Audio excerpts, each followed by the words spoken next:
Welcome. We're here in the Media Factory studio today with two folks who have come to talk to us more about disaster relief that's available to Vermonters who were impacted by the devastating flooding that happened back in July of 2023. I'm joined here by James Accurso, who's the Public Affairs Specialist with the U.S. Small Business Administration.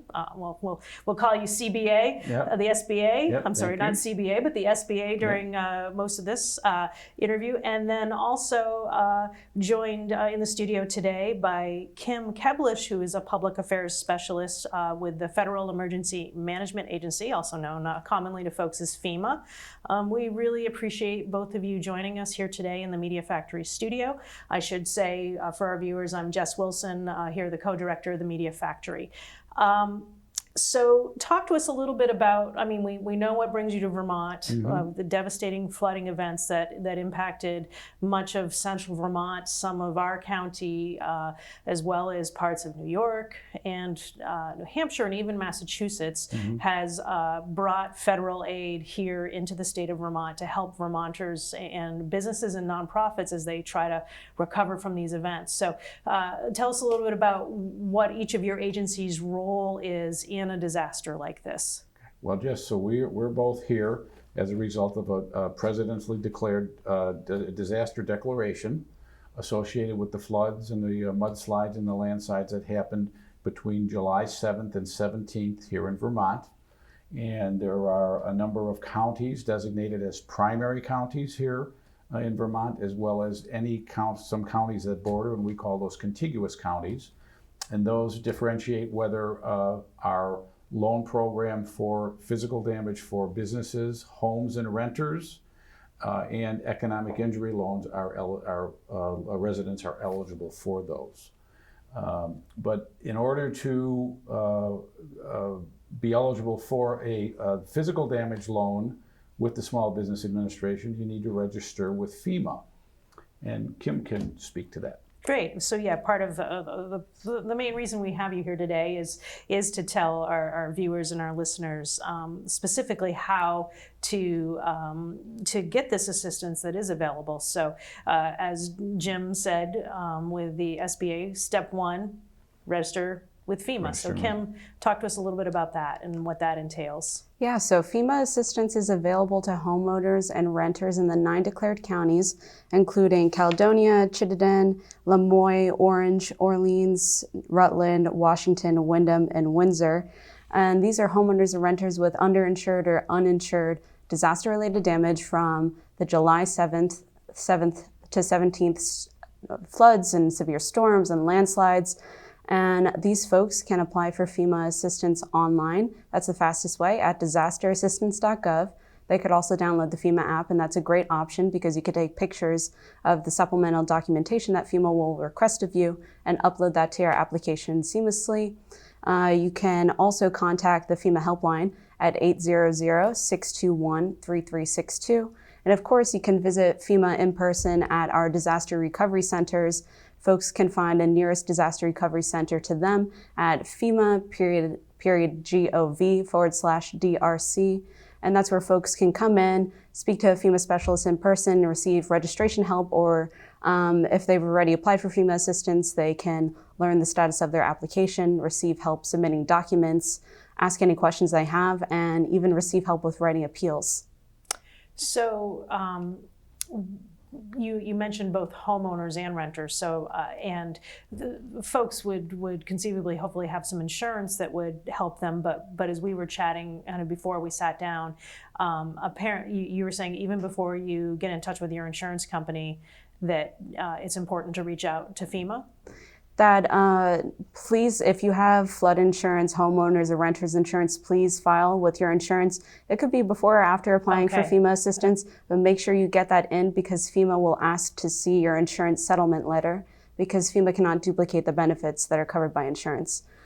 So, you know, get that process in order for your insurance, and then when you receive that settlement letter at a later time, then upload it to your account.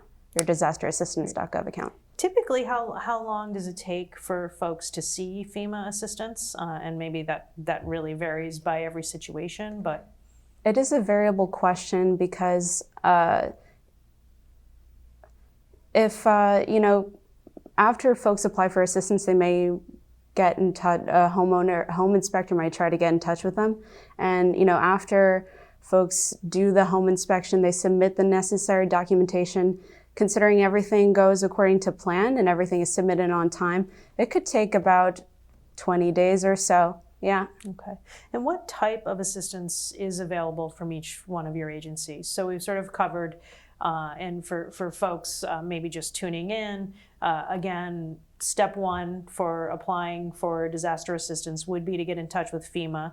And you can do that at DisasterAssistance.gov, or you can call FEMA at 800-621-3362. So step one right there. But what kind of assistance is available to folks once they take that first step and begin that process? Some types of FEMA assistance may include temporary hotel reimbursement. This is for folks that had to evacuate their homes and maybe just temporarily stayed in a hotel for a couple of days. FEMA may also provide rental assistance, and that would be for 2 months of rent and a security deposit in a safe and habitable place that folks can move to while their home is being rebuilt.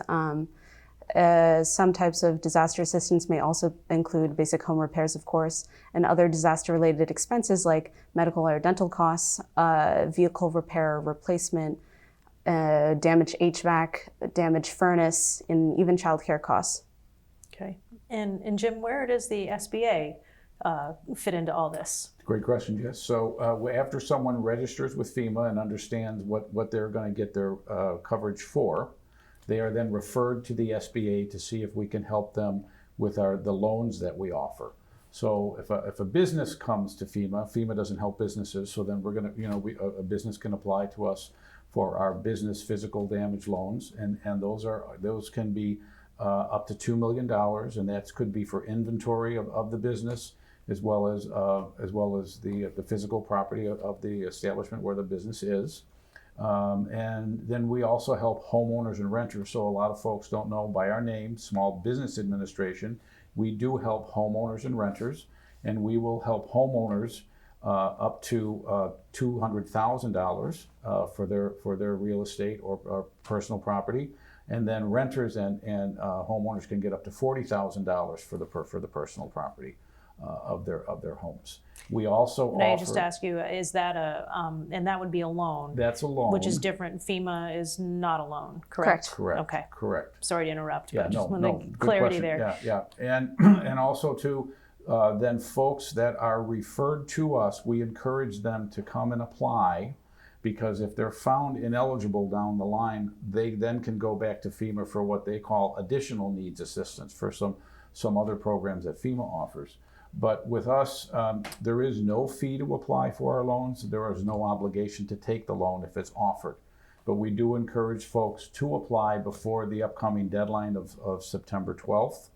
And there's also, if they are awarded the loan, and they can find out from us within 3 to 4 weeks, and then they'll find out the terms of the loan, how much they're going to get. And again, like I say, there's no obligation. If they don't want to take it, then they have 60 days then to make the final decision on actually taking that loan. But we also encourage them to take it on, because that first year there's no payments, so all payments are deferred interest free for the first 12 months. So it's another way we're trying to really help folks kind of get back on their feet again and help themselves out as best we can. Great, and we're going to share these resources on the screen, but for folks who might just be listening, if you want to apply or get more information about the SBA loans, you can do that online at DisasterLoanAssistance.sba.gov. Again, that's DisasterLoanAssistance.sba.gov. You can also call the Small Business Administration's 800 number, which is 800-659-2955. Again, that's 800-659-2955. So we've talked about kind of the first steps in the process and what's available. But there are also some other things that you offer. For instance, FEMA offering assistance for folks with privately owned roads. So that certainly can be applicable here in Vermont. Certainly, can you say more about that, Kim? Yeah, so this is for folks that had damage to their privately owned roads. It has to meet a couple of conditions in order for FEMA to potentially cover it.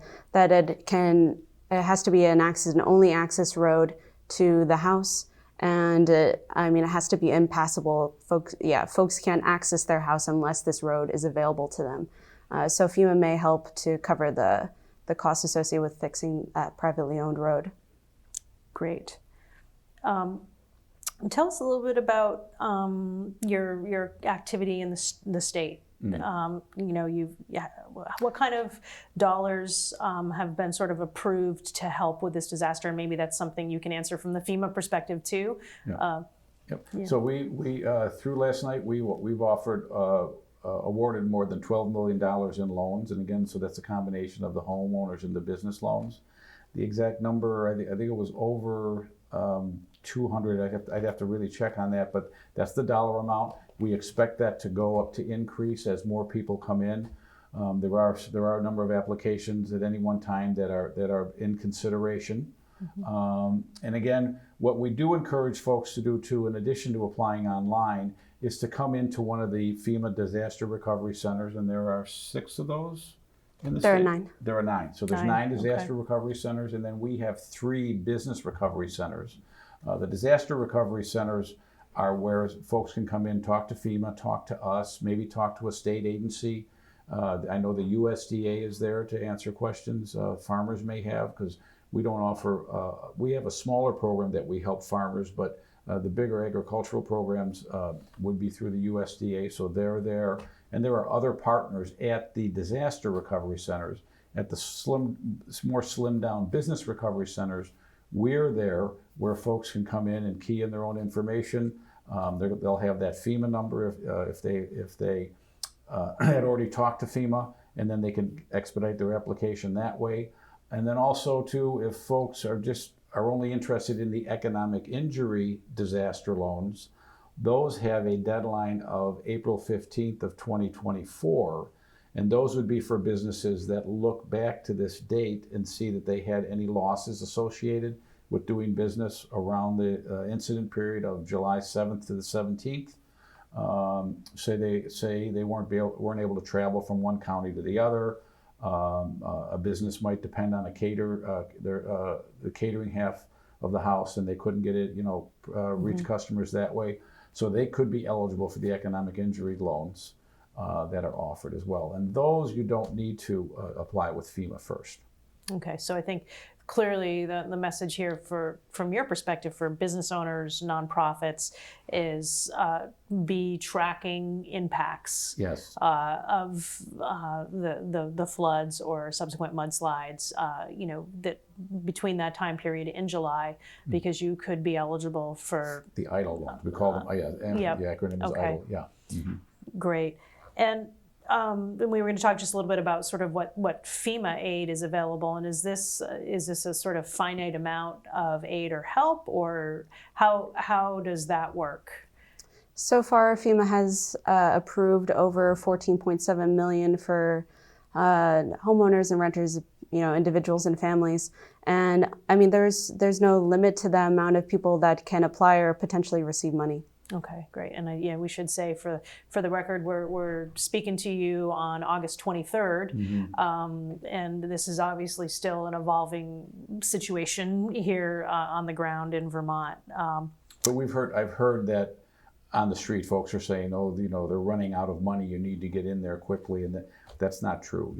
There's no cap on a particular disaster of X amount of dollars. Again, we're here to help. The requirements, you've got to be in a declared county or a contiguous county, and the incident that you're claiming has to happen between those dates. Okay. And if someone is, not 100% clear, on maybe do we meet the requirements, I'm assuming that you would want them to get in touch with FEMA and find out. Encourage them to come in and talk to us, Yes. because our customer service reps are experienced, and they've done this, and we travel the country from disaster to disaster, so they're knowledgeable and experienced of the types of situations folks are enduring, and our heart goes out to them, because the last thing folks want to do when they've lost all the contents of their home or their business is to go in and talk to somebody with the government, but we're do paperwork. Paperwork. Yeah, but we encourage them again, to get in by the deadline and come and ask any questions. Folks may with the loans, folks might think, I don't have my credit's not good enough, I'm going to be denied for a loan, or I don't want to take that on. They may not know, again, like I said, about the interest-free period, deferred of 12 months. So come in and talk to us. That's what we encourage folks to do. Great. And we talked about there's a deadline coming up September 12th for the SBA assistance loans, but are there FEMA deadlines that folks should be aware of? Same deadline to apply for FEMA assistance, September 12th. Okay, great. So that's less than a month away. And it's 2 months from the incident date. So 60 days. That's typical. That's how that typical. works. And then with the idles, it's 9 months from the incident date. Great. Okay. And, you touched on help for farmers, so it sounds like that's more USDA. Yes, but the SBA will help farmers if they have a not for the farm itself, but if they have a business that's tied to the farm. So say if they had a farm stand, or they were running some kind of a CSA where they were providing fruits and vegetables to folks, and again that got shut down. Right. They could be eligible for those loans. Also, nonprofits. So we do help nonprofits in addition to businesses, and the interest rates on those loans are 4% and less. So we encourage folks to come in and talk to us. There's different rates for the businesses and the homeowners and the nonprofits, and again, all that's spelled out on the website. One other URL is they could go, if they ended up on the SBA.gov website /disaster, then they'll get to where they were on the disaster loan assistance site, and they can put in their state and drill down by county and get all that information as well. That's great. And speaking of your websites, are there multilingual resources available for non-English speakers or for folks who use American Sign Language? Would those resources be available on your website as well? For the case of our helpline number, that's 800-621-3362. We have multilingual operators on the line. Folks can dial that number and press 2 for Spanish and 3 for another language, I believe. And at disaster recovery centers, we have the abilities to connect with translators as well. And we do have resources for people with disabilities. And we make sure that all of our disaster recovery centers are accessible. That's one of the criteria that we have in choosing disaster recovery center locations. Great. Well, I want to, before we wrap up, just give these phone numbers and websites one more time. So again, the Small Business Association, that's 800-659-2955, or you can apply online and learn more at DisasterLoanAssistance.sba.gov. And FEMA, which is where you actually want to start, is 800-621-3362, or you can apply at DisasterAssistance.gov. And also just want to share, with our fellow Vermonters that you can always call 211 to be connected with local services right here on the ground in Vermont, local agencies, and they can also connect you with FEMA and the SBA for whatever resources that you might be looking for. Are there things that we haven't touched on today that you feel like are important to share, or that I didn't ask you about? Yeah, there was one point, Jess. We do offer mitigation coverage. So if a homeowner or a business were to put in measures to keep a similar incident from happening, they could get funds in addition to the loan amount for mitigation measures. That's one. If they need additional monies after the monies are dispersed, there is reconsideration down the line. So we do offer that as well.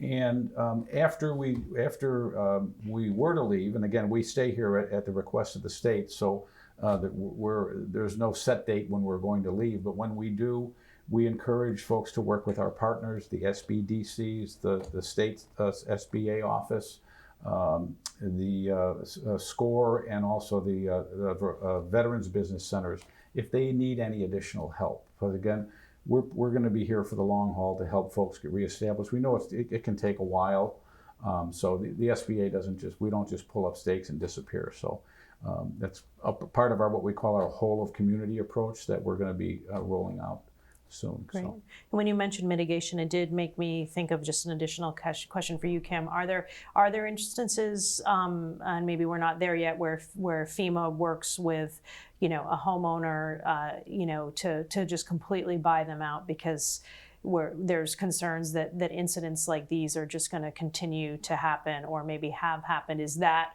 also a viable option for some homeowners, or is that not kind of at the phase of what we're talking about right now? I would encourage folks that are seeking a flood buyout to talk to their local emergency management office, talk to their local government, and see what is available.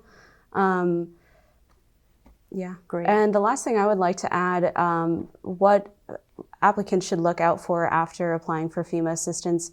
And there are three main things. One is the referrals to the SBA. But first, folks may be contacted for a home inspection that can come within about 14 days or so of applying for assistance. It may come from an out-of-state or unknown phone number, but it's absolutely critical that people pick up the phone, especially within that first 14-day window after applying for assistance. The home inspector will come to your house. They'll be wearing an official FEMA photo ID badge. That's the best and only way to identify FEMA personnel as official. They'll make an assessment of the home and determine what it will take to make the house safe, habitable, and functional for the family to live in. And then secondly, folks may also be asked by FEMA to submit additional documentation. This could look like submitting documentation that shows proof of identity or proof of occupancy for renters or proof of home ownership, and even submitting the insurance settlement letter. FEMA will be asking for that information, and that could be submitted online to the applicant's DisasterAssistance.gov profile. Great, thank you.